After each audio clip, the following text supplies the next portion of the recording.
Shalom Aleichem. Some incredible ideas from Parshas Vayeishev. The Medresh in this week's parsha compares the Jewish people to a pearl and the nations of the world to sand. Where does a pearl come from? Inside of an oyster. It doesn't just come by itself. You don't go to a store to buy a pearl. You don't do whatever you want, like look around, find a pearl. You have to find it inside of an oyster. And how does an oyster make a pearl? An oyster has a small, tiny little grain of sand inside of it, and it's an irritation, and it's hard to deal with that irritation all the time from the sand. So what the oyster does to protect itself, takes that tiny grain of sand and puts a layer on top of it, very thin layer, and then another layer, and then another layer, and eventually the whole thing grows to be a beautiful, beautiful pearl. What we learn from that is the following. The way to make something beautiful, like a pearl, is usually because there's an irritation, there's a challenge, there's something difficult. When you respond correctly to that challenge, and you respond again and again and again the right way, eventually becomes something beautiful in the end. But it doesn't start unless there's some discomfort. So what we call this in psychological terms is motivational dissatisfaction. You don't like something, you don't feel that what the status quo is okay, and you respond to it. So it's a response to an irritation, to pain, to difficulty. To make something beautiful, very often it starts with pain and difficulty. When there's a challenge that comes into your life, that's not a reason to be upset. That's not a reason to think things are not going well. That's a reason to think, I'm going to make something beautiful out of this. That's Hashem saying, here comes a better you. Here comes a better reality. If you respond to it, you can make something beautiful. And it's the difficulty that makes us great. That's lesson number one.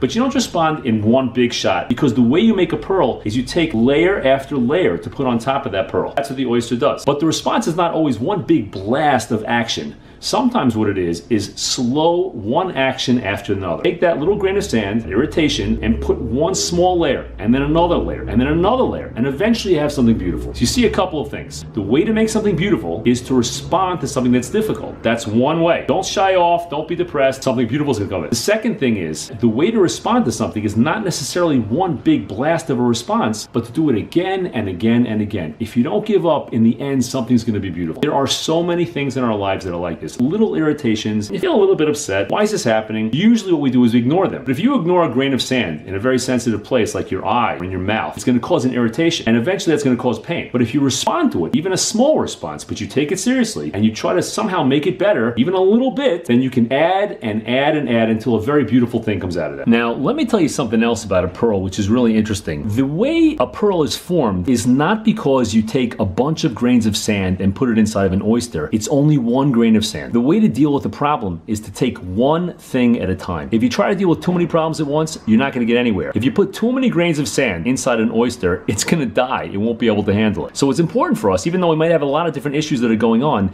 to take one problem at a time and handle it once at a time. If you do that, you can have a beautiful, beautiful pearl. But there's another idea which is also amazing. An oyster can only make a pearl if it's totally sealed to the outside world. You can't produce that beauty. You can't produce that energy, that creativity, if you're totally inundated by the outside world. You have to have some space to create inside. Protection from the world, protection from the negativity in some form, so that you can bring out your own creativity. You're not fighting the world every single second. An oyster has the ability to do that. An oyster is covered and totally sealed and deals with one grain of sand at a time. As Jews, it's extremely important for us to do whatever we can to isolate ourselves somewhat from the negative influence of the outside world. You don't have to be isolated. You don't have to live in a can. You don't have to live someplace inside of a cave, but it's important at least to cut down the negative influence that we get from the outside world. If you do that, it's possible to respond to those little irritations in life and make beauty in your world. And not just one, but many, many pearls. I wish you a lot of hatzlacha in your growth in serving Hashem. And please, please, please, I'm only doing this for you, my talmidim. I want to help as many people as I can. So if this helps you, please make a comment below, share this video, do whatever you can. Send me a message. I'd love to hear from you. All the best. Be well.